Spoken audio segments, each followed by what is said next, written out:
O tema do nosso congresso foi respondendo ao chamado. E eu queria, nessa manhã, falar uma coisinha a mais sobre isso. O Senhor tocou no meu coração para falar sobre respondendo o chamado.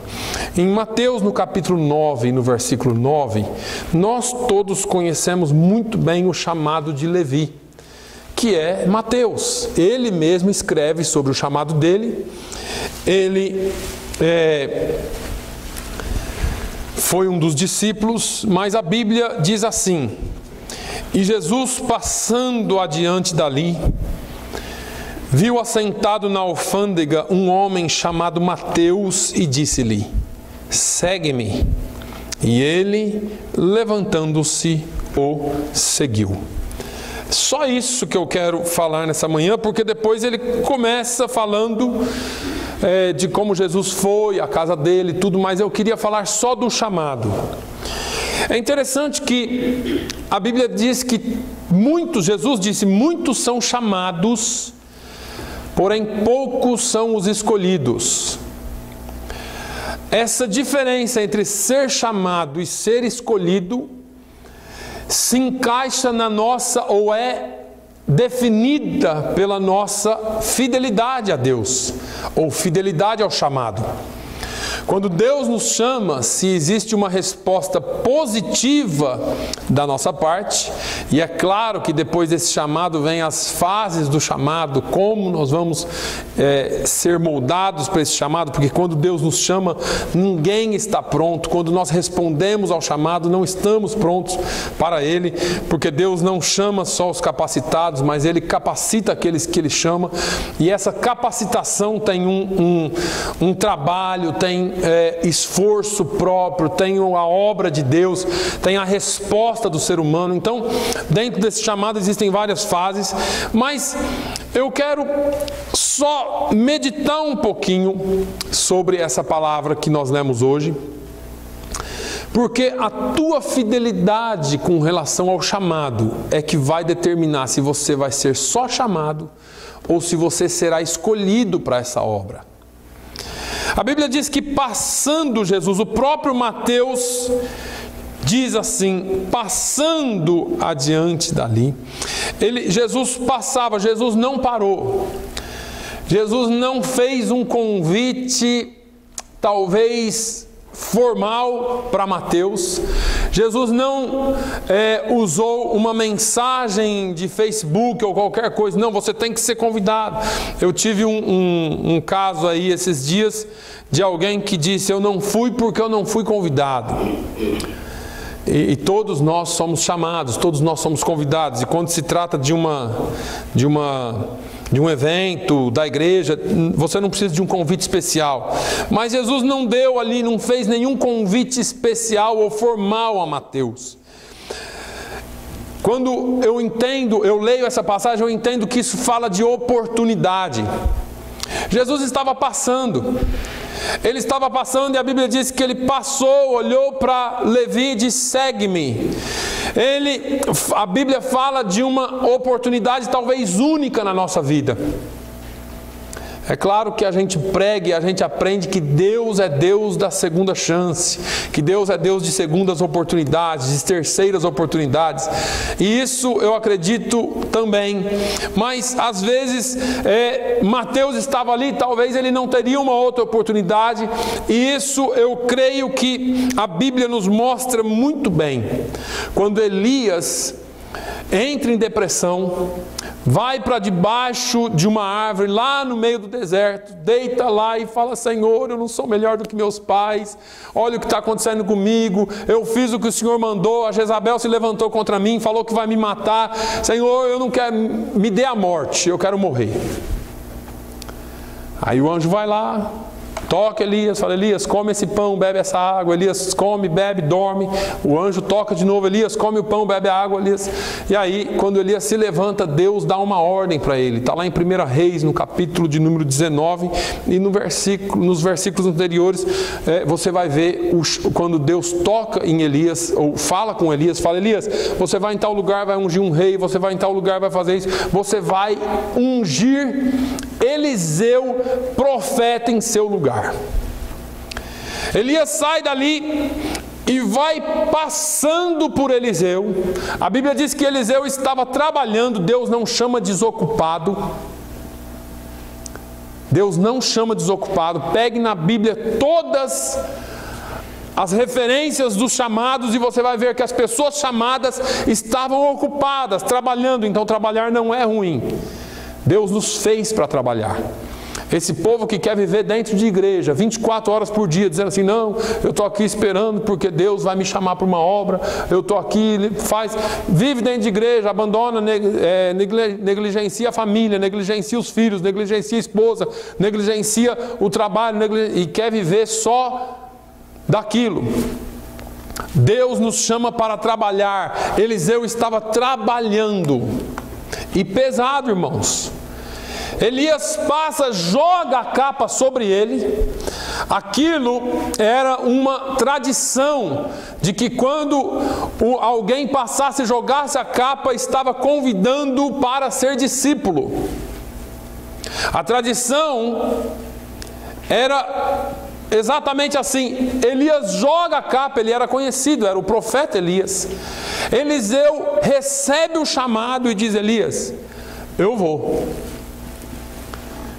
Quando ele diz que vai, não houve nele nenhuma forma de dúvida, ele não titubeou. A Bíblia diz que ele matou os bois, quebrou o carro que ele usava, o arado que ele usava, daquilo ali ele fez espeto, colocou o boi ali, matou, fez um churrasco e falou, vocês podem comer a carne à vontade que eu estou indo embora, vou servir a Deus.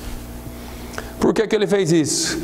Ele estava dizendo assim, a partir de agora, eu vou depender única e exclusivamente de Deus. Agora eu vou cumprir o meu chamado. Eu quero que você entenda aqui, eu estou trazendo essa visão para um ponto, mas eu quero que você entenda que o seu chamado, quando Deus te chamou, quando Deus te escolheu, ele tem que ser cumprido a cada dia, a cada momento da sua vida. Nós não fomos só chamados por um título especial, nós fomos chamados para uma missão especial. Você não precisa ter título de diácono, pastor, líder de louvor, missionário, missionária, evangelista, bispo, profeta, seja lá o que for. Deus já te chamou. A Bíblia diz que Ele nos chamou e nos elegeu para uma causa. E essa causa é para que o reino de Deus seja engrandecido. Você e eu, onde estivermos, somos representantes do reino. Você não deixa de ser um representante porque você não tem um título. Aliás, a Bíblia te intitula como alguém muito especial. Diz que você e eu somos embaixadores do reino de Deus na terra. Você não precisa de um título humano. Elias chama Eliseu. Eliseu segue a Elias e agarra aquela oportunidade de primeira. Eu poderia citar aqui outros exemplos. O cego de Jericó está lá sentado pedindo esmola, vem aquela multidão, aquela barulhada, aquele negócio todo, ele fala, escuta, o que é isso que está acontecendo aí? Está sabendo? Não, rapaz, é Jesus que está passando. O quê? Jesus, aquele um que faz isso, que fez aquilo, ele mesmo. Pronto, foi o que precisou para Bartimeu começar a gritaria. Bartimeu deixa o negócio de lado e começa a falar, Jesus, filho de Davi, tem misericórdia de mim. Jesus, filho de Davi, tem misericórdia de mim. O povo falou, rapaz, cala a boca, o mestre está fazendo outra coisa. Não tem. Quanto mais eles mandavam ele parar, mais alto ele gritava. Não vou deixar essa oportunidade passar de jeito nenhum. É oportunidade. É interessante que Jesus falando, ele disse que está à porta e bate. Eis que estou à porta e bato. Se alguém ouvir e abrir, e abrir a porta e me receber, eu entrarei e cearei com ele e ele comigo. Jesus fala de uma oportunidade que eu e você não podemos perder. O primeiro chamado de Jesus é para que nós o sigamos. É para que nós o sigamos. Jesus nos chamou para sermos discípulos dele. Existe uma diferença muito grande entre ser frequentador de igreja e discípulo de Jesus. Porque a maioria dos que frequentam a igreja pensam que são discípulos. Ser discípulo de Jesus não é só frequentar a igreja, porque tem muita gente que frequenta a igreja, mas não é discípulo de Jesus. Porque o seu caminhar não é o caminhar que Jesus espera que você caminhe lá fora. Frequentar a igreja é fácil, eu sempre falo aqui, está todo mundo bonito aqui hoje. Olha só.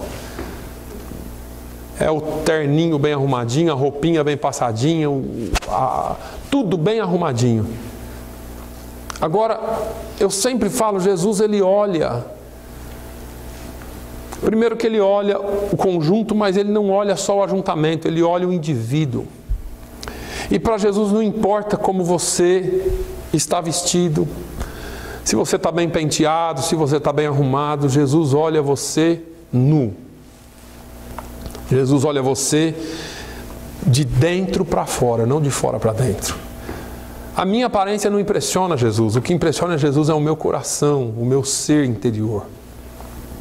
Claro que porque nós temos algo de bom dentro de nós, nós refletimos isso exteriormente. Então não tome isso, como eu te dizendo, para vir desmantelado na igreja. Pode vir bem arrumado. O que eu estou dizendo para você é que ninguém pode enganar a Deus. Aquilo que nós somos é a essência e não aquilo que nós aparentamos somente. Porque o discípulo ele é porque ele é e não porque ele parece ser. O discípulo ele não consegue esconder que ele é. Lembra de Pedro? Ele estava ali tentando se esconder, sentou ali junto na roda dos escarnecedores, né? Literalmente. Sentou ali na rodinha, alguém olhou para ele e falou: rapaz, você anda com Jesus também, não? Que isso? Tá vendo? Até sua fala te condena. O seu jeito te condena, não tem jeito. A forma que você se comporta, não dá para dizer que você não anda com Ele. Você é um discípulo dele sim. E é isso aí que Jesus espera de nós, que nós sejamos discípulos, ainda que com todas as nossas falhas, nós precisamos ter e agarrar a oportunidade de segui-lo e sermos discípulos dele. Agora, a Bíblia diz que Jesus viu um homem. Olha aqui, e Jesus passando adiante dali, viu assentado na alfândega. É interessante que Jesus vê individualmente a cada um. Aquilo que eu falei aqui, que Jesus não olha a nossa aparência, que Ele não olha o grupo, Ele olha o indivíduo, Ele olha como você está. É muito importante que você saiba disso. Porque a irmã Márcia estava dando um testemunho aqui e ela disse assim: aquela noite eu não orei como todo mundo ora. Ó, Santíssimo, Altíssimo, Soberano. Eu até brinquei aqui quarta-feira, uma das quartas-feiras, porque eu falei com os alunos aqui, falei assim: vocês todos oram igual para almoçar. Chega na hora do almoço, os alunos oram, né? E aí você pede, hoje é fulano que ora. Dear Lord, bless the food and bless the hands that prepared, amen. Todos eles igual. Eu falei para eles, falei: isso aí é reza, é oração decorada. Vocês precisam parar com isso, vocês precisam orar do coração. Falar o que vocês realmente pensam. Aí esses dias uma menininha ali, eu pedi para ela orar, ela orou quase meia hora. Aí o povo queria matar ela também, né? Aí ela olhou para mim e falou: a culpa é sua, você mandou mudar a oração. Eu falei: tá bom, vamos orar. Mas o Senhor olha o nosso coração. O Senhor olha o nosso coração. Quando você fala com Ele como você é por dentro. Eu sempre cito um exemplozinho básico aqui, né? A gente é aquela pessoa quando chuta descalço o cantinho da mesa, o cantinho da parede na sua casa. Você levanta de noite meio tonto, vai sair andando, pum, chuta o cantinho. Aquele lá é você. Aquele que fala aquilo que você fala, aquele que não sei o que você fala, né? Na hora que você chuta o cantinho da mesa, eu não sei o que sai da sua boca. Né? Para mim pode ser um caramba, talvez. Mas pode ser alguma outra coisa melhor também, né? Ou pior. Então aquele é você. É aquele que reage, não aquele que age. Porque aquele que age, ele age já premeditado. o que as nossas reações são algo inesperado. Agora, Jesus, ele viu, e ele vê esse ser, ele vê essa pessoa que de madrugada levanta, abre o olho, ou talvez não levanta, mas chora e fala: Senhor, eu não suporto mais, eu preciso que o Senhor entre na minha causa. Senhor, não está dando mais para mim. Você chama ele de pai, ou então você reclama com ele, porque esse negócio de não poder reclamar com Deus também não é verdade. Nós vemos Ana se dobrando e dizendo assim: Senhor, tem misericórdia da tua filha, olha o que a Penina está fazendo comigo, olha o que está acontecendo com a minha vida. Abriu o coração para Deus. Não é pecado. Não é pecado, porque o Senhor te entende, porque Ele sabe o que vai aí dentro. Quando Jesus vê, Ele olha quem você realmente é. Ele não olha se você é isso ou se você é aquilo, qual o seu título, qual o seu grau, qual a sua elevação no patamar que você chegou, na prateleira que você está, não. Ele olha aquele ser lá dentro. Lembra de Naamã? O general, o grande, o homem, o capitão do exército, cheio de medalha, cheio de estrela. A menina falou assim: ah, se ele conhecera o profeta que há em Samaria. Quando ele foi falar com o rei, ele foi como comandante. Quando ele veio falar com Eliseu, ele teve que vir como o homem que ele era. Eliseu falou: nem vou falar com ele. Vai lá, Geazi, fala lá para ele que ele tem que ir no Jordão e se banhar 7 vezes. É esse aí que Jesus vê. É esse aí que tem que ir no Jordão. É esse aí que Jesus vê, esse que tem que descer, que tem que se humilhar na presença dele. Não o homem que se aparece tão forte, a mulher que é tão forte, tão... Não, Jesus quer que você seja quem você é diante dele. Agora ele vê, isso que é importante.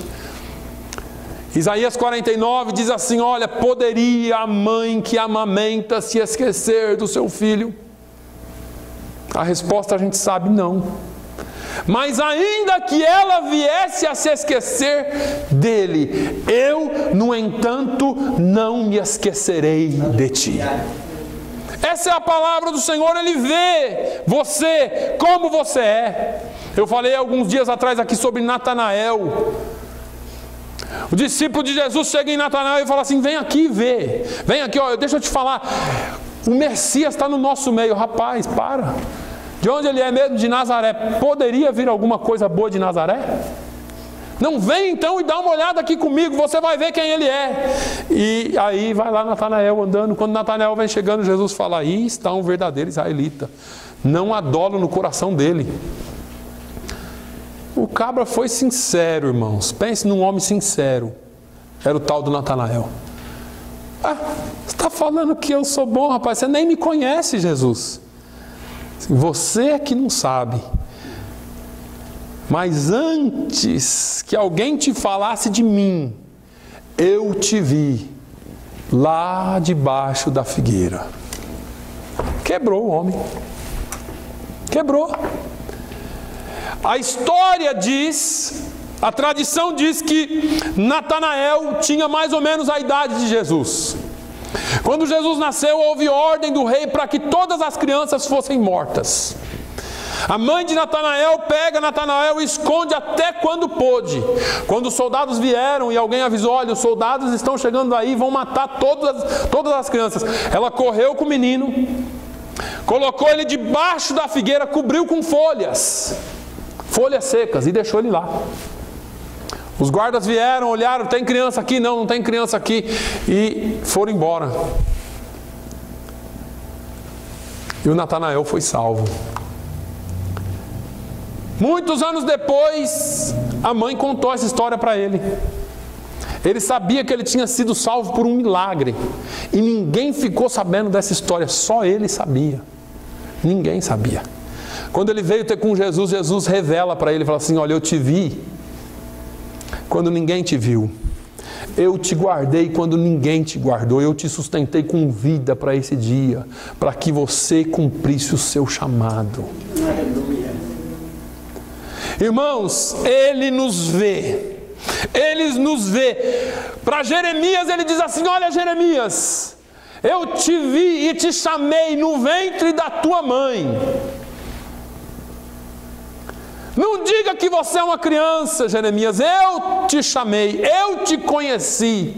É assim que Deus te viu. Se você se sente abandonado, se você se sente sozinho, se você se sente triste, se você se sente alguém que não tem alguém, Jesus te viu e Ele te vê. E Ele é o teu cuidador e Ele é o teu ajudador. Ele te ama mais do que todas as coisas. Agora, Jesus vem e diz: Levi, siga-me. Siga-me. Eu não sei se os cobradores de impostos tinham um crachá ou tinham alguma coisa, mas Jesus vem e chama ele, fala: siga-me. Olha, o diabo conhece o teu nome, mas te chama pelo teu pecado e faz você se lembrar do seu pecado o tempo todo. Jesus conhece o seu pecado, mas Ele faz questão de te chamar pelo nome. Jesus, Ele vem e chama-te pelo teu nome. A Bíblia diz lá em Isaías 45 que Ele chamou Ciro pelo nome. E se você não sabe, aquela carta havia sido escrita talvez 300 ou quase 400 anos antes de Ciro nascer. A Bíblia diz que Deus chamou Ciro pelo nome. Quando Deus chamou a Samuel, Ele chamou pelo nome. Quando Deus chamou a Moisés, chamou pelo nome. Quando Deus chamou a Abraão, chamou a Abraão pelo nome. Deus te chama também pelo teu nome. Ele te conhece como ninguém te conhece. Quando Ele nos chama, Ele chama não é por engano, Ele chama porque Ele te conhece. E o chamado de Deus é sempre muito pessoal. É muito pessoal. Quando Ele chama você para uma obra, existe um chamado coletivo para todas as pessoas, que é o chamado para a salvação. Mas depois que você é chamado para a salvação, existe um chamado pessoal para você. Existe algo que Deus quer para você. Para Samuel era para ser profeta. Para Abraão era para ser pai de muitas nações. Para Ciro era para libertar o povo de Israel. Para Ana foi para que gerasse Samuel. Para Maria foi para que gerasse o próprio Jesus. Para Levi foi para que o seguisse e fosse quem foi. E qual é o chamado que Deus tem para você? Para o que é que Deus tem nos chamado e muitas vezes nós temos nos recuado? Não entendemos o chamado de Deus. Agora, como eu disse, o primeiro chamado que Deus tem na sua vida é para segui-lo. Segue-me. E esse seguir não é só de seguir aqui e ali, não. Esse seguir é de andar os passos que Ele andou. Agora, é interessante que Jesus não força. Jesus não foi lá e falou assim: Levi, você vai me seguir. Porque se você não seguir, eu te jogo numa cama, eu te faço isso, eu te faço aquilo. Isso é um evangelho, irmãos, que não procede. Jesus disse assim: olha, se alguém quiser vir após mim. Se alguém quiser. Eu sempre falo aqui, numa outra feita ele fala assim: ó, se você vai construir alguma coisa, é melhor você planejar bem antes, para que não parando no meio da construção, não venha a ser envergonhado. É melhor você planejar esse negócio. Olha, veja bem se você quer me seguir. Se alguém quiser. E você sabe onde que está a dificuldade aqui? Eu falei quinta-feira à noite aqui. A dificuldade em seguir Jesus é: Ele não dá garantias. Levi era funcionário público federal, porque trabalhava na Receita Federal de Israel, recolhia o imposto. Levi, ele tinha um bom salário, ele tinha tudo que a gente precisa ter. Ele tinha cidadania romana, porque para trabalhar na alfândega tinha que ter cidadania romana. Ele tinha tudo o que precisava, só que Jesus falou: Levi, segue-me. Ou seja, você está deixando o seu salário, você está deixando a segurança do seu emprego, você está deixando tudo que você poderia ter de bom na sua vida, mas você vai me seguir sem salário, sem emprego fixo, sem garantias palpáveis. Quando Deus chamou Abraão, Ele falou assim: Abraão, vai para um lugar que eu hei de te mostrar. Onde que é, Senhor? Não sei ainda. Ele sabia, mas eu só estou fazendo uma parafraseando aqui para você entender. Não sei ainda, pode sair aí andando que eu vou te levar para um lugar que eu vou te mostrar. Mas, Senhor, quanto que vai ser o meu salário? Porque esse negócio de seguir tem que ter alguma garantia. Não pode ser de qualquer jeito. Eu preciso ganhar um salário. Como que eu vou sustentar? Como que eu vou fazer? Como que eu não vou fazer? Deus falou para Abraão: não, Abraão, só vai. Agora, Abraão, se você me ouvir, eu farei de ti uma grande nação. Eu abençoarei aqueles que te abençoarem e amaldiçoarei aqueles que te amaldiçoarem. Em outras palavras, Deus estava falando assim: olha, ninguém vai te tocar, eu serei contigo onde quer que tu fores.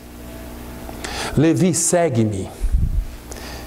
Ele chama cada um de nós hoje aqui para seguir. O verbo seguir aqui não é seguir como nós entendemos, de só ir atrás. O verbo seguir aqui inclui obediência. Ele convida. Quando você aceita, ele diz: você vai vir? Vou. Então você vai ter que obedecer. Não, eu não vou. Não tem problema. Não tem problema. Mas se você quiser vir, você vai ter que obedecer. E aí você vai. E aí entra a obediência. Porque a Bíblia diz que Levi, o Senhor falou: Levi, siga-me. E ele, levantando-se, o seguiu. É um negócio meio complicado obedecer assim cegamente.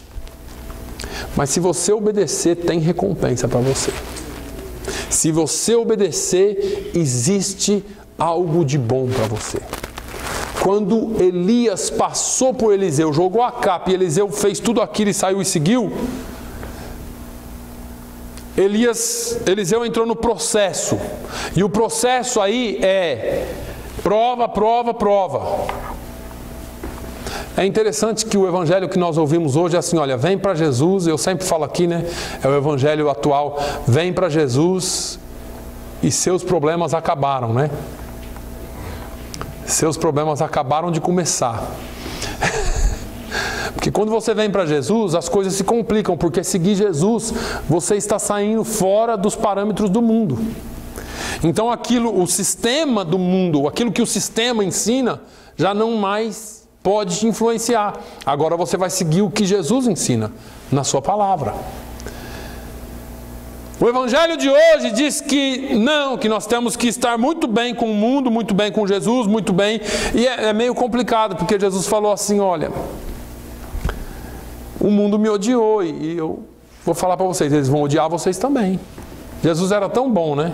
Mas mataram ele. O sistema matou Jesus. Aí você vê, eu estou tentando me lembrar aqui, foi João quem falou, que diz assim: olha, aquele que constitui-se amigo do mundo, se constitui inimigo de Deus. Esse negócio é muito sério, porque ser amigo do mundo é aceitar os parâmetros que o mundo tem para nós. Hoje de manhã aqui o pastor falou, não sei se foi aqui na pregação ou na oração, não é só a irmã Márcia que está com esse problema, mas só sei que falou. E alguém escreveu essa semana, há algumas décadas atrás, alguém disse: estamos enviando um homem para a Lua, vai conquistar a Lua. A preocupação era conquistar a Lua. Agora essa semana nós ouvimos assim: o homem tem que usar o banheiro de mulher. Olha as preocupações, que diferença. Olha como a degradação moral